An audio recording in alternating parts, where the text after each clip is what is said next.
happy because there is nothing to happy about. Yeah, it's quite pathetic the way the country is going. We distinguish each story accurately with analysis. It's Hard Facts with Maryann Okon on 99.3 Nigeria Info.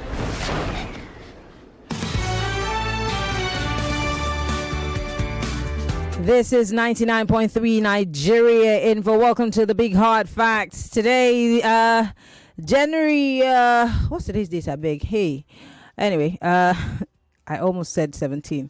I'm in a hurry to get to the end of the month. Anyway, today, January 13, 2025. And I did tell you that my guest just got his freedom after 4 years of being incarcerated for blasphemy in the north. I'm going to give you a little background to my guest, and then, of course, he joins us via telephone, and we will be getting into the conversation proper. My guest is formerly known as an atheist, a very famous atheist, but he was freed from prison recently. And still fears for his life, by the way. One of the reasons why we're going to be having this conversation this afternoon. His name is Mubarak Bala. He's a 40-year-old man who was convicted in a court in northern city of Kano after a surprise move where he pleaded guilty to 18 charges relating to a controversial Facebook post he shared in 2020. Now, Mubarak is joining us via telephone right now, and he's in a very safe place. We want to thank him for allowing us to have this conversation with him. Mr. Bala, thank you so much for joining us, and welcome to Hard Facts. Good evening. Good evening. Thank you. And please, apologies, I couldn't arrange. Oh, it's okay. It's okay. Perfect. We have you here. I mean, so at least we have your voice, so that's important. Yes. So congratulations are in order. How does it feel to be a free man? I have been free, actually. We only made the announcement this week because organizations and governments that have been advocating for my freedom wanted to update their governments and websites for the Christmas, for the end of the year activity. So even though I was free since August, and the pronouncement for my freedom has been since May of last year, I was in the capital, roaming around Nigeria. I was supposed to even be in Lagos, but I couldn't due to logistics as well and resources. But I have been roaming. I've been to Kano. I've seen my mom. I've seen my family. Oh, that's I've nice. seen friends. I've reconnected with. I even visited my former prison in Kano after 2 years at the police headquarters. I went to get my gadgets, laptops, phones, and other things. But they said I had to get some court order for that and evidence that I was freed legally from jail. And so I have been free for about 5 months now. I've been recuperating. I've been recovering. I've been trying to reconnect with family and my son and see and count my losses, especially because I came out 5 years later and realized that I've lost almost like everything. Wow. The only balancing fact is that I have a son who was waiting for me. So it was what balanced out, but I'm currently like starting anew at 40. You can imagine that. Wow. And it was not a conviction. It was not I don't see it as a trial. It was sham. I was never arrested. I was abducted. I was smuggled. Quietly, secretly, there was an interstate travel ban for COVID-19. Both by state governments and the federal government, even a presidential order. So the routes were very quiet when I was smuggled into Kano so that they could assume jurisdiction. Where were you picked from? My family is in Abuja, so I shuttle between Abuja and Kaduna. I work in Kaduna State. So I was shuttling between these two states. Kaduna is a little bit safer for me because I was exiled a decade ago from Kano after leaving my religion of peace. And so I've been living quietly, peacefully for those years. Then my own government my own home state government sought to deal with me because once you leave the religion, you're supposed to be killed. But since I exiled myself from the Sharia state, what they had hoped is that probably I would keep quiet, and so the preachings continued, the agitation about Sharia continued, and the pronouncements that people like me should die are there all online and in the mosques and wherever. And so we chose the online activity to counter these claims that if you left the religion you were born into, you shouldn't die. Am I there? Yeah, I'm listening. I'm trying to. All right. So good. you're saying that there was no arrest, there was no warrant. It was an abduction. That's So what was presented in court for you to get that trial? Because we're told that you actually pleaded guilty. What made you decide that you were going to plead guilty to 18 counts? Okay, let me take you down memory lane. If you could remember, I was never allowed access to a legal team because it was never an arrest. When they took me into Kano, they started with proselytizing that you are our son, you are embarrassing us. We have given you all the necessary time to reconsider. Let me tell you what the Sharia stipulates. If you left the religion of peace, what they would count is that you are insane. So they would give you 3 days to recover, to reconsider your stance, whether you really want to leave the religion. If you say after those 3 days that you want to leave that religion, you are sane, then they will subject you to a mental evaluation, because no sane person is supposed to say this religion is not for him. That actually you want to leave this lovely, beautiful religion and seek peace elsewhere. So now the procedure in 2013, when I said I left my religion, it took about a year for my family to decide that maybe I really needed a psychiatric evaluation, which they did. A doctor told them that atheism is not mental illness. Then my family thought maybe they didn't get the best opinion, so they sought an opinion 6 months later of another doctor who said I was mentally ill. And if I said I don't need a God, it means I need medication, which they did forcefully in 2014. Maybe you could have remembered that. That was a decade ago. So immediately after I cried to the world for help, and I was helped out of Kano, I was helped out of the hospital after 18 days of forced medication. I decided to leave Kano for peace, because the moment the news broke that somebody has left the religion of his ancestors, or not really my ancestors, Arabian ancestors, and he has decided to live freely, the BBC Hausa broke the news, and so everybody was agitating that we should behead him, we should kill him, just the way they did to Miss Deborah. May her soul rest in peace. Wow. We will seek justice for that much later. So now they decided that I must die, and so I had to leave the state of Kano only to come back time to time to see family and friends, to reconnect quietly and leave. This is how it has been for 5-6 years. Then COVID-19 hit. So everybody was now idle at home. My activities were online, countering religious dogma, countering Sharia, countering jihadism. And you must know that this Sharia agitation in the North started in 1999. It was never, let's say it was just a continuation of the jihad of 1804. So now the military had given back the civilians the helm of leadership. These people now decided to also come back with the agitation. The same Maitesini agitation of the 80s, when they saw that the military left in 1979, they came back, they started a jihad, and it was countered by the government then. So whenever there is a civilian rule, the Islamists will come out to agitate because they were afraid of the military or the colonial leaders. This is what has been happening. So now that they were agitating, they were agitating for Sharia. You know, Sharia agitation leads to Islamism. Islamism leads to Sharia agitation, actually. Now, Sharia agitation leads to jihadism, and jihadism leads to where? Terrorism, Islamic terrorism. This is why you have it. But there are those who would disagree with you, because they say Islam is a religion of peace, and there are people who are going about their peaceful duties without agitating for jihadism. So, what exactly in this story that you're telling me got you to decide that you do not want to be part of this religion? Is it the fact that it leads to jihadism? Well, there are a lot of things, but for this purpose of this interview, let me tell you that if it was a religion of peace, the leaving shouldn't be a death sentence. You just left your religion and you were already sentenced to death. It doesn't matter whether a cleric pronounced it or not. It was there in the books. So as it is there in the books, your people really want to kill you, and you have to be hiding for your life. So a religion that celebrates people coming in should also allow people out.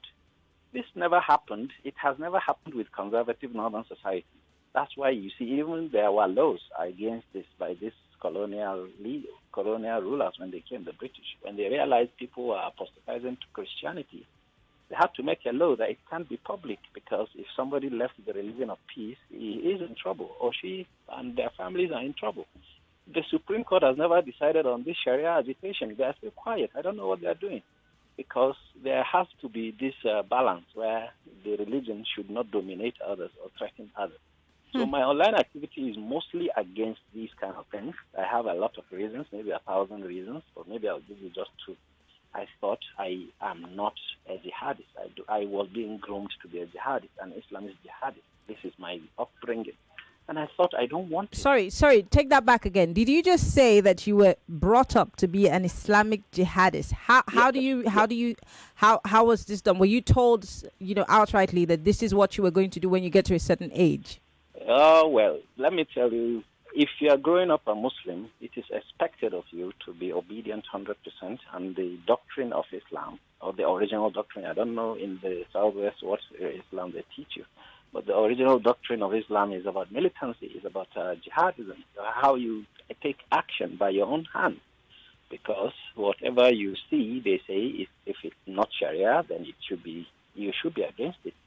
The weakest of your faith is where if you are only against it in mind and not in action. So when Boko Haram takes action, actually they're taking literally what they are being taught. So I was taught this as, not just me, every Muslim is taught to be a militant.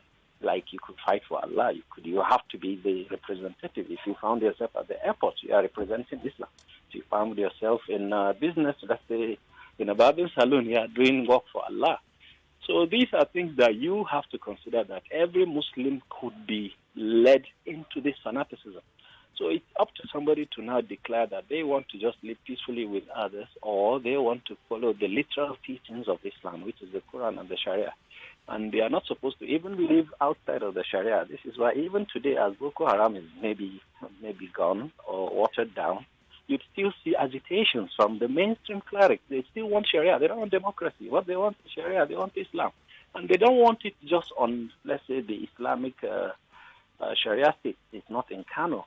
Sharia could stay in Saudi Arabia, not in Nigeria, but they decided to impose it on Nigerians, let's say in Kano, Kaduna, Katsina, Sokoto. But no, they don't want that.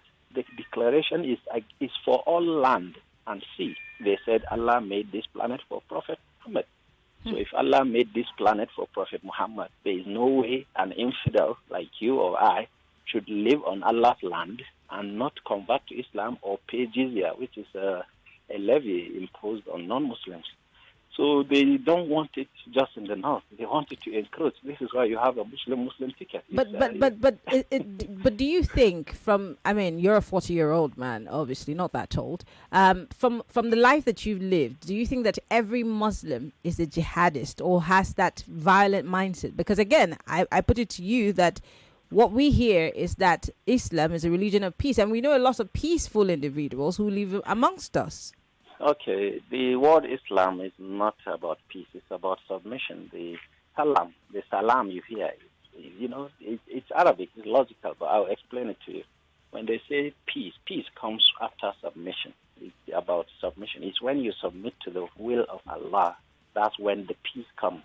So it's never about peace. It's the religion that brings peace after the conquest and the submission.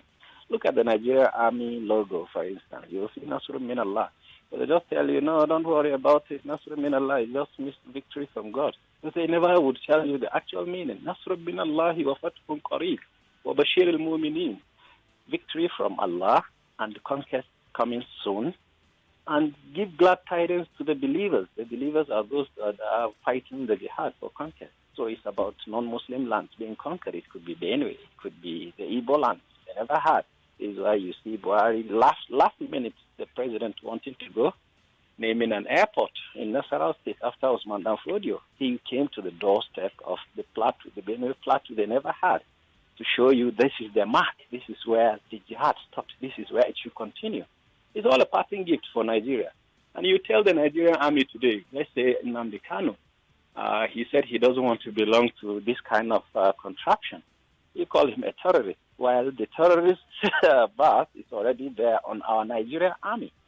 And nobody would dare talk about it. You speak about it, you are a pariah, and maybe the threats will come. Maybe you would have to fly away to another foreign country.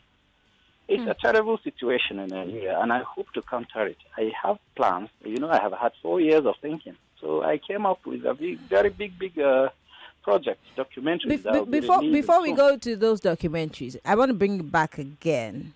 Okay. This Sharia that you are continuously, because again, there are countries where Islam is being is generally their religion. For example, Dubai, the UAE, it's a very peaceful place, and some parts of Dubai is somewhat metropolitan. It's not necessarily as submissive or in the sense that you're giving to us on the radio. There's several countries that are also very secular, but then majority Muslim. I still don't understand the Sharia parts that you are saying, the militarization of the mindsets of the people. Well, some people might say that, yes, you see that once in a while in certain people, but does that mean that everyone who believes in Islam is militarized mentally? Yes, you are militarized mentally, but you see, we are just lucky that a lot of Muslims in the world today do not really understand the doctrine. This is why you have secular Muslims. This is why you have Muslims that want to live with you in peace. So I'm not saying all Muslims are jihadists. What I'm saying is the doctrine is driving them, like egging them to have to be jihadists, to have to be militants for the religion, for conquest. So they don't see you as a Muslim living as a civilian. No. They just want, whenever there is a cry for jihad, everybody to just carry arms and come out. It happened in northern Nigeria several times over the past 2-3 decades, and probably further than that. But now you mentioned Dubai, you mentioned the Middle East. Do you think without oil, without all this progress that they saw, actually they realized that they could export the religion during those decades? And then when they realized that they have wealth, they don't want to be a Yemen. They don't want to be Afghanistan. So they relegated these jihadist mindsets that as long as they could, let them just revive their own land, let them help themselves. And mostly, they are very secular. They are the ones now that are agitating for the West to be more firm against Islam. The West, these clerics, these sheikhs leading Dubai, leading Saudi Arabia, they are firm against Islam. Just that they can't tell their populations that they are against Islam. But this is what they are doing. That's why you see all these cinemas being opened in Saudi Arabia, all the concerts, all the plays, inviting international icons to come to their country because they want their mindsets to be free of this Islamism. And now they have already sponsored these clerics in their own countries to other countries. Now you see the jihad is now being relegated to these Caucasus countries such as Georgia and Armenia and those Kazakhstan places. This is why you have ISIS members in Europe, Russia, Europe, other places. Now also the poverty comes with this mindset. When you don't see anything to do in this life, then your own agitation is already active in your mind and you actually have nothing. And they promised you paradise and there is a better life. So the poverty that comes with this Islamism is actually what drives our people. So if we were very wealthy, if Nigeria was a wealthy country with a wealthy population, we may relegate this jihadism backward to maybe just a mental state or maybe just the books. But without that, when they don't have opportunities, then the agitations will come. The clerics have free right. There is no regulation. Any moron could just take a microphone and sit on the mosque pulpit and start shouting how to kill people. You have seen it. You have seen it. They have murdered Ms. Bridget Abahime. What has happened? This was in 2016. Nothing. When they murdered Deborah, nothing. Had they have succeeded in murdering me, what would have happened? Nothing. These are clerics, and they would go to the Asarok Villa, visit the president, greet him, and get money out of his hands. But they will still come back to their populations and tell them that they shouldn't believe in Nigeria. They should believe in a caliphate, that there has to be a caliphate in Nigeria. Okay. Not just in the north, but all over the country, because they believe it's Allah's land. It's a land that their God made for their prophet. Interesting. I have just a minute before we go on a quick break, and then we'll come back and talk more. How is your family taking this? I mean, are you still a member of that family? Does your mother still see you as her son? How are you able to interact with people from your family, your extended family, or are you now an outcast, being that you no longer believe in Islam? I think probably people have tried to throw me out, not just family, but even friends. But by sticking around, this is why when this thing happened a decade ago, I decided I will not leave Nigeria, not immediately. Let them not say they have thrown me out. Let me stick to them and visit as frequent as possible, keep in contact as frequent as possible, belong to family gatherings, family meetings, and occasions, maybe marriage ceremony, mourning, all those things that count you as a part of the community, not just to my immediate family, but to the community, the Hausa community. This is why I was living in northern Nigeria all the while, so that they will see that leaving Islam doesn't mean leaving your people or leaving your environment. I am against Islam, but I was living among Muslims. In my own house, you see a hijab, you see a prayer mat, you see rosary. You see all those things because we provide a safe environment even for Muslims. So I mingle with them. I don't hate Muslims. I vehemently disagree with Islamic doctrine, but I want Muslims to live peacefully with each other and with us. Okay. This is why the moment a Muslim hears about me, they would condemn me to death and maybe pray against me, this and that. But when they see me personally, then they realize I'm not the monster they thought I was. Interesting. Well, in case you're just joining us, program is a Big Hard Facts, and we have Mubarak Bala with Bala, I beg your pardon, Mubarak Bala, who's just recently regained his freedom after being sentenced as, of course, a blasphemous person in Kanu. He's been telling us his story. When we come back from the break, there's more to come. Stay with us.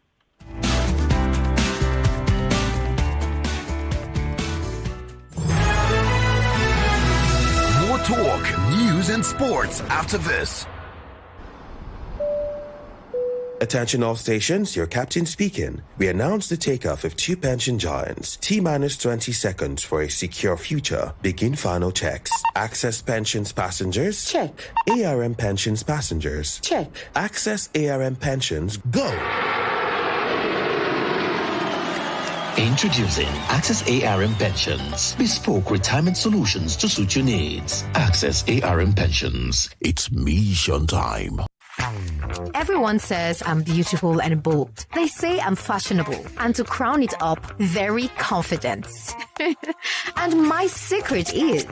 People say I'm good looking, funny, hardworking, and to crown it up, very confident. And my secret is... So whether in the office or at home, in the streets or on the dance floor, anytime, any day, I never lose my confidence. And the secret to my confidence is Wazobia perfume. absolutely Wazobia of an all day. That's secret. Available in supermarket and markets near Wazobia perfume, the correct scent.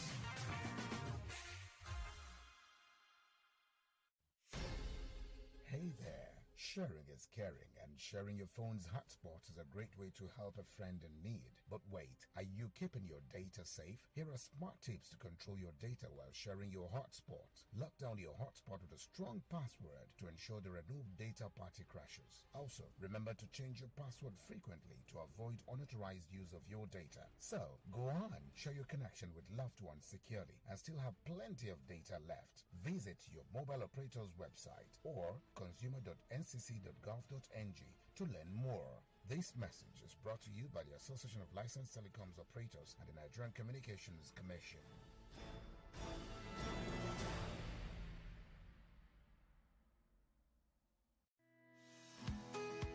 Happy New Year from Polaris Bank, the digital bank of the year. We thank all our customers for your patronage and support last year. May 2025 mark a fulfilled dreams for Windows. Download the Play Store or iOS Store today to get your year started.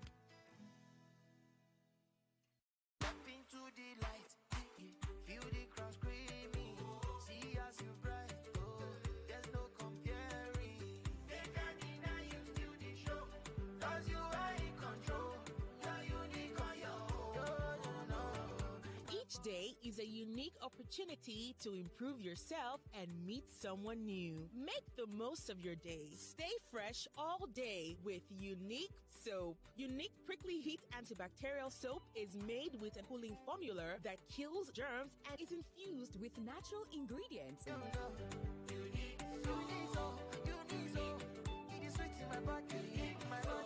Unique soap. Be unique, be you. Find amazing treats for everyone this holiday with Showmax. Celebrate like a champion with soccer. Very well taken. Find your festive inspo with our masters of style. That's what I'm here for. Embark on a fun-filled global adventure. Here we go. Share your love moments with family and friends. My son, the most handsome. And enjoy some truly royal spoils. I want the power to control what happens in my life. Only on Showmax, because everyone deserves a holiday treat. With Money Master, Nigerians everywhere can now open accounts, send, collect, save, and deposit money from anywhere and to any bank with any kind of phone. We can also pay bills, buy airtime and data for ourselves and our loved ones, and so much more. Just dial *995# or download the Money Master PSB app today. Money Master, the easy way to master your money. 99.3 Nigeria Info. Your number one station for talk. Let's talk.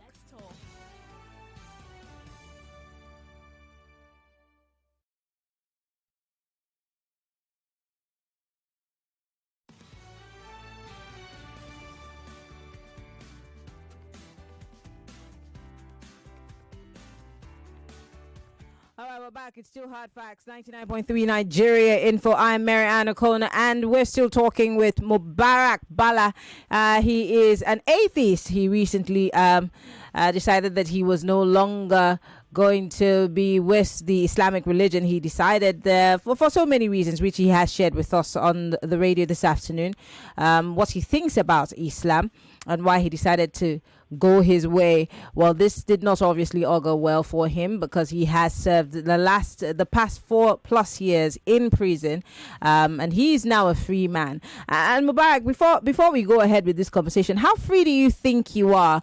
Or do you feel safe at all? Do you think that you're able to go wherever you want to go without looking over your shoulder? Is there certainty that someone will not come after you, especially with what you've told us on the radio this afternoon? How free a man do you think you are?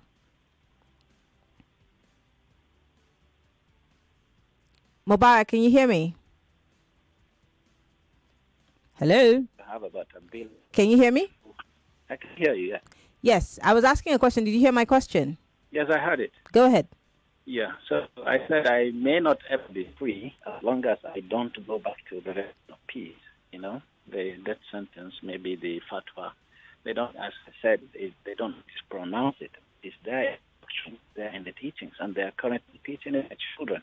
So if you killed the last terrorist on planet Earth today, you still have maybe 22 decades at most, and you still end up with terrorists, because the doctrine is there teaching people to fanatize, to act against other human beings for the sake of Allah.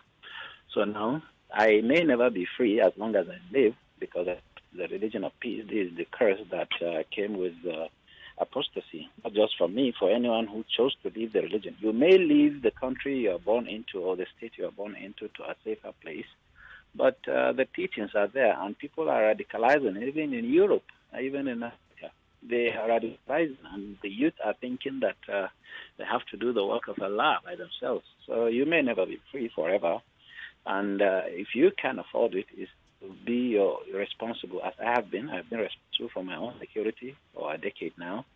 And my government chose to abduct me and hand me over to Muslims. Took me to a prison with 2,000 strong Muslims. The same Muslims. I'm not talking about terrorists. So you believe that the government of your state was behind your abduction? Yes, but the government of my state worked with the federal agency, because there is never a Kano police force. It is a Nigeria police force, which was supposed to defend everyone. It's supposed to be a secular police force, not acting like his body. So the Nigeria police was supposed to act like a Muslim fanatical police, and abducted me. And they did the Sharia process, but hid behind the secular laws of the country, and chose to, because if you defended yourself and said that you're not supposed to die because Sharia said you should die, then you're actually insulting Islam. Because if Islam is not a religion of peace, you have insulted Islam. If you said you no longer believe in the Prophet, you are insulting the Prophet. You're calling him a liar. Okay. So these are all logical things. Let me ask you, the time that you spent behind bars, it did not change your mind whatsoever? I mean, you're telling me that you don't believe in God at all. I know there's no, especially this God as defined by this. Sorry, did you say there is no God? I know there is no God. How do you know? Well, what I'm trying to say is that I know there is no this God that I was taught exists, does not exist. The omnipresent, omniscient, whatever, does not exist. If there is any God, it should be maybe a natural God of the force of nature, maybe something not saying, not saying, something not living, but probably just the forces of nature, the laws of chemistry. So what I'm trying to say is that we have realized that we are just indoctrinated into obedience, into one person's dogma. Maybe let's say the religion of Islam is Muhammad's making. There is no Allah whatsoever. So obeying the will of Allah means obeying whatever Prophet Muhammad thought is supposed to be. And he thought that probably the world will be as stagnant as it was then. So it changed over the centuries. And now we have a problem because he has said it shouldn't change. And he has frozen his religion. That's why we have trouble everywhere, here and there, because of this religion. It has refused to adapt to change or allow people to change. So now I chose to live freely without the religion, and it became a curse for me. And probably it will be forever a problem. But I hope to live freely and peacefully. And my own government employed the federal force to abduct me and smuggled me into Kano State, where I am less safe, where I left addicted. And what did they do? They dumped me in a 2,000 strong Muslim inmate prison. So the same, I'm not saying what I'm trying to say is that they are not terrorists, but they're the normal Muslims that would shout Allahu Akbar when they told them this one has this religion, that one has blasphemed against the Prophet. Right there. They don't care. They don't have those mechanisms to even reason. This is where they dumped me. My own government, my own federal government, chose to take me by those people have dumped me with them to live with them. Okay. Mubarak wasn't pray. What do you think would have happened? So what I'm trying to say is that when but you were safe. But you were safe the whole time you were in prison. No one tried to kill you. Did someone try to kill you? Do you mind explaining exactly what happened to you in prison? This is what I was saying. So I was never safe. I was when I told you when the police took me into Kano, they kept me for about 3 months. All the entreaties were about converting back to Islam because they said I'm Muslim. Because I wonder why federal police force would. Oh, Mubarak, you're breaking, and we can barely hear some of the things you're saying. Okay, let me come back again. So I told you earlier. Can you hear me now? Yes, I can. Okay, I told you earlier. The police force took me into Kano at their headquarters. There were entreaties to convert me back to Islam. That there will be no case, there will be no prosecution or whatsoever. As long as I convert to my religion, I repent. This, what I understood, was coming from the clerics and from my family, which I resisted. When they realized I am not willing to change to whatever they wanted me to change, then they chose to dump me into the prison with 2,000 strong Muslims. And I was never protected. I was just thrown in there. There was never protection. So I realized now that the government has taken this a notch higher. Probably they plan to kill this a notch higher. If he wouldn't convert, let him just go outside the Muslims.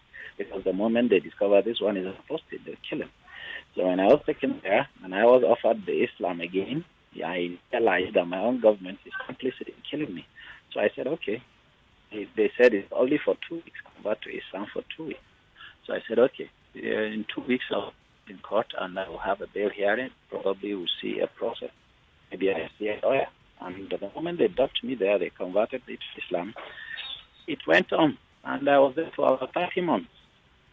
So I was around, hiding myself, not to pray, not to fast, not to do this, not to be a Muslim. But nominally, by the name Mubarak, what it means that you're already a Muslim. And you are dumped with these kind of people, with that mentality. So what was I supposed to do? So basically, you were only trying to survive until you got out of prison. Exactly. And the same people of them, the same people The same people that I had thought would protect me are now the ones that are selling me out, planning my own. I do. So I know the curious among them that I don't want to be among them.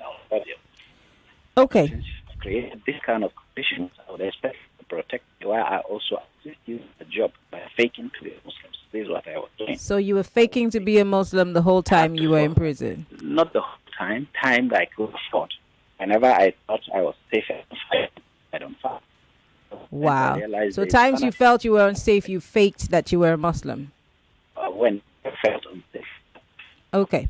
Because your line is breaking, I'm going to go to the phone lines because a lot of people are intrigued by the things that you have been saying on the show today. And most Muslims would not necessarily agree with most of the things that you said today. Even certain Christians would wonder why you would say that there is no God.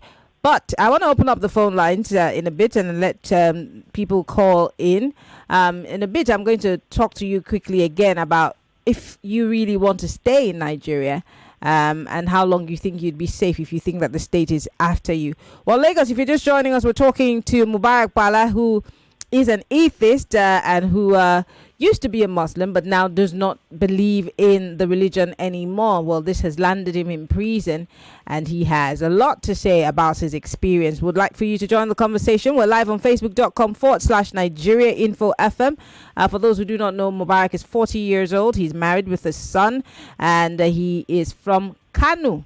His story is that he was abducted from Abuja to Kanu so that this particular situation would unravel. Well, not to his favor, but he's out. He's a free man, although he says he can never be totally free if he continues in the direction that he's going. We would like to hear your thoughts on this particular situation.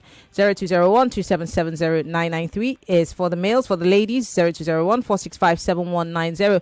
As a Nigerian, as a human being, should you have a right to believe that there is God or not? And must you go to jail for it? Let's talk. 60 seconds is all you have. Go straight to the point. Hello, welcome to Hard Facts. Yeah, good evening, Maryann. Good evening. You have Emmanuel on the line speaking to you from Ekwe. Go ahead. I really admire the courage of your guest. You know, for me personally, I respect him for his view and his opinion, and we should not be having a society. If he had the same view about Christianity, would you respect him for his view and his opinion? Yeah, you don't know Emmanuel. Absolutely. Absolutely. Our fathers were living fine, you know, they had what they were doing, you know, before. In fact, some of the things they were doing saved them before Christianity came. So, Maryann, forget that one. He never talked about his wife. So I want to know if his wife also left in the days of storm. And again, comparing what he was going through in the days of Muhammadu Buhari administration and then the present administration, has there been any change so far in terms of the approach of government and threats, you know, he's been getting so far? Thank you.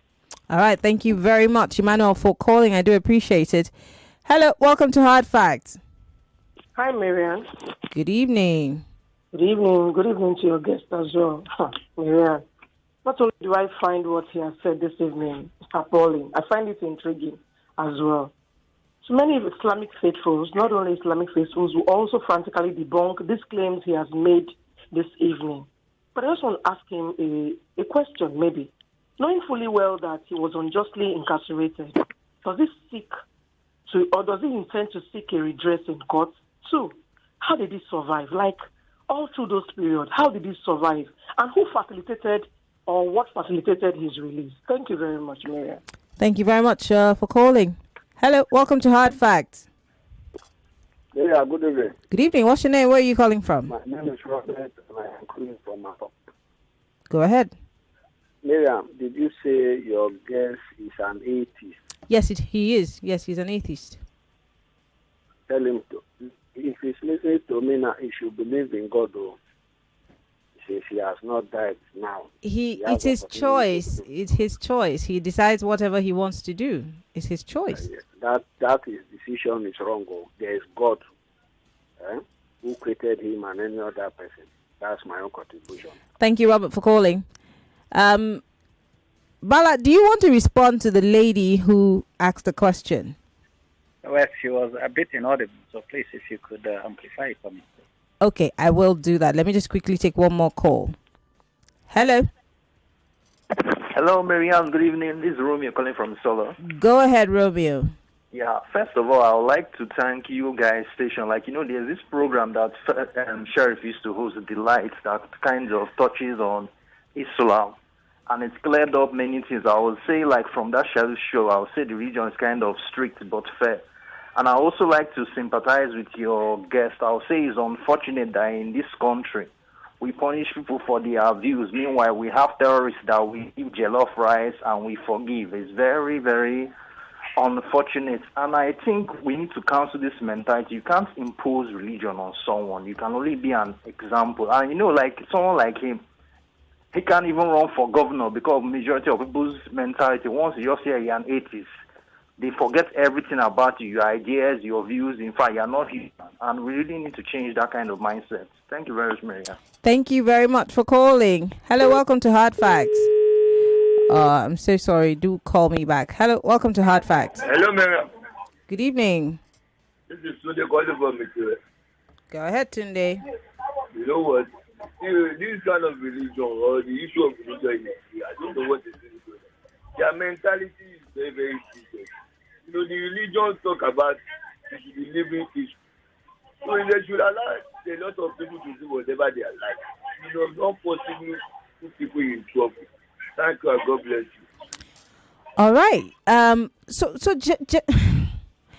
Like I asked the first caller, if this young man were from the Christian religion and he said he's an atheist, he doesn't believe in Jesus, he doesn't believe that God came to save the world, would we be having the same conversation now? I'm not judging anybody. You have a right to your own assertions. Hello. Hello, Miriam. Yes, good evening. Yeah, good evening. Engineer Kundayo from Ikorodu. Go ahead. I want to clarify one fact.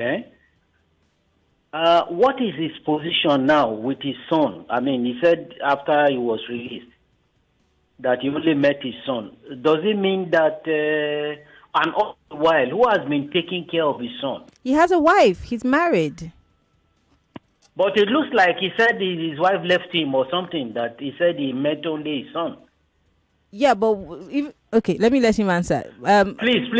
Let me let him answer. Question, Quickly. What happened to him in Kano?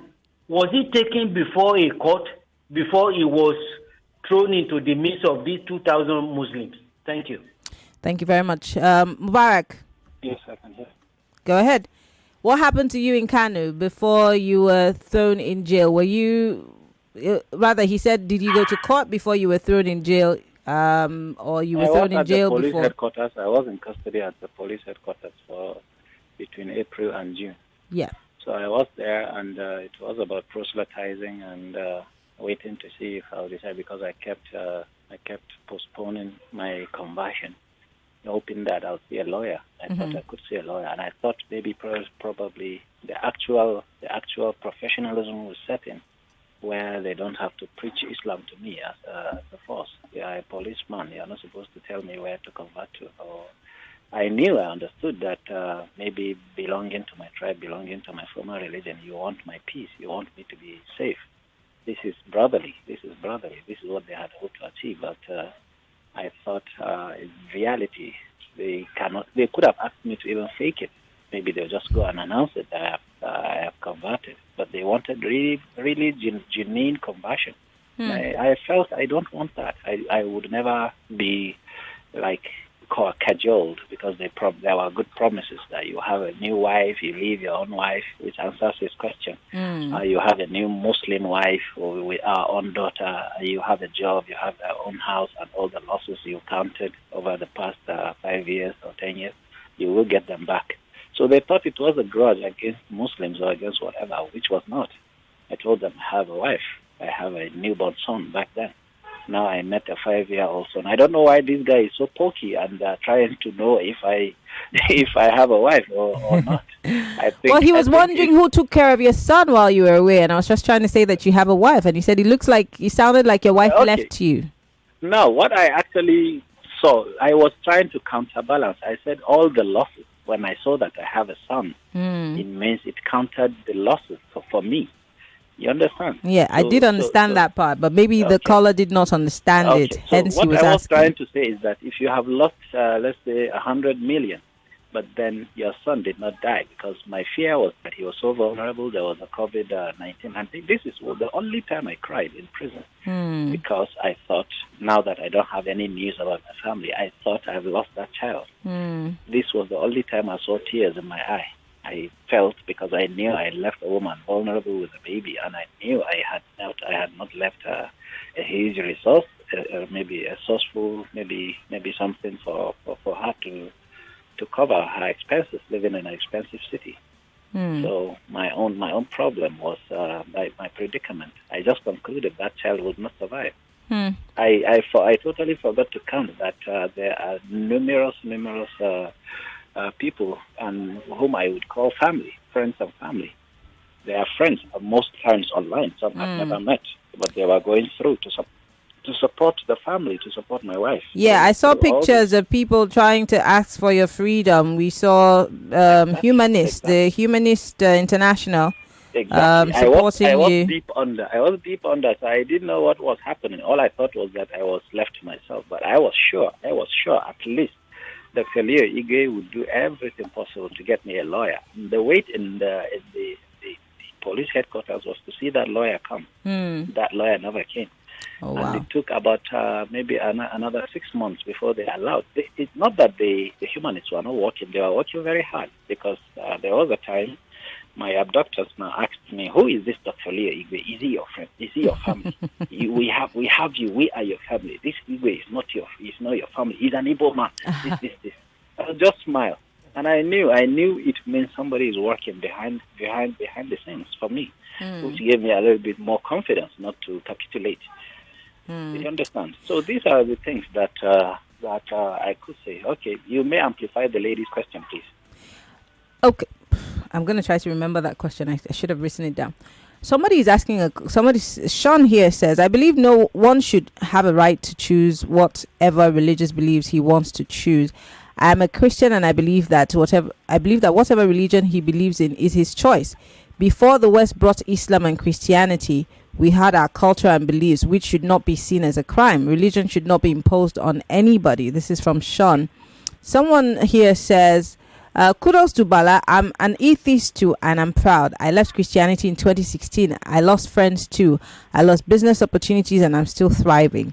Even though things got slower because people try to prove that I can't be anything without God, but I continue to prove them wrong, because I have come to understand that by continuous pondering and experimenting, mistakes over mistakes lead to perfection. Your understanding of life function of your environment expands. And he says, we're a thinking entity. Okay, so Mayor there with a message to comfort you, I guess.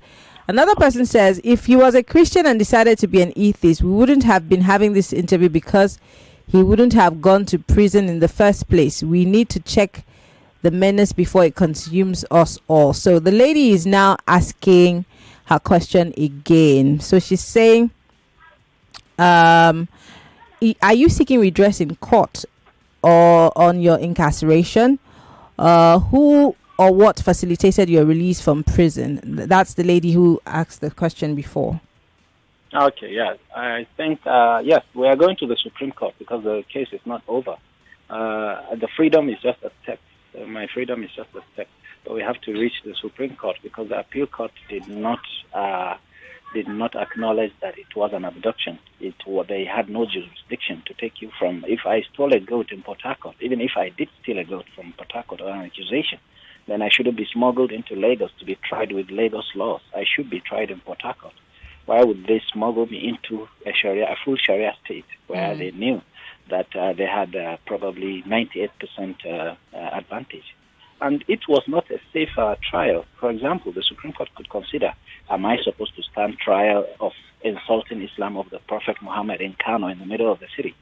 Am I supposed to really stand trial for that? Why didn't they move that trial to maybe Calabar or maybe Abuja, where at least I would have a free speech, maybe the freedom to counter, and my lawyers would be free to leave Kano when they got me free.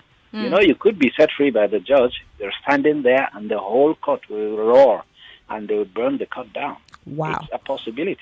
My final question, because I have just 40 seconds for you before I let you go, Bala. How safe will it be for you to continue to stay in and around Kanu or where you are right now? Are there any possibilities of you leaving the country? Because we see a lot of people like you flee the country. And if you're going to the Supreme Court, would you have to be there in person for that case to hold? No, you don't have to be in person. When you're appealing a case, your lawyers would represent you. And I want to thank Emmanuel and other callers, and also those that dropped messages. I want to thank them. But I don't think I'm leaving Nigeria permanently. There were offers of asylum, and a decade ago there were offers of asylum when I left that psychiatric detention.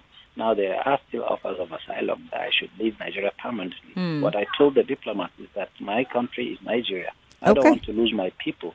And I hope the people, my own immediate community, the northern Nigerian community, will see that whatever they are promoting, the Islamism they are promoting, will come back to consume us all.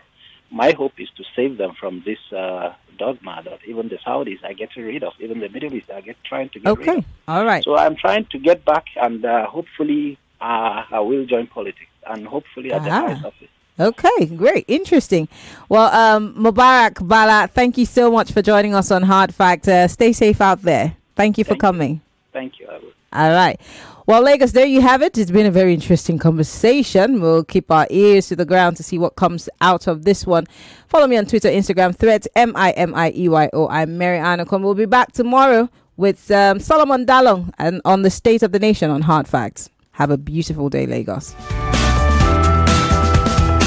99.3 Nigeria Info. We'll be right back. Auntie, you are enjoying, only you. Peppered rice, amala, nkwobi, masa, cake, and now ice cream. I hope you have Justifies on you. Justifies? 99.3 Nigeria Info. We are more than just radio. Subscribe to our YouTube channel at Nigeria Info FM. Check us out on Facebook at Nigeria Info 99.3. Follow us on Twitter at Nigeria Info FM and on Instagram at Nigeria Info FM Lagos for live updates as it happens. 99.3 Nigeria Info. Let's talk.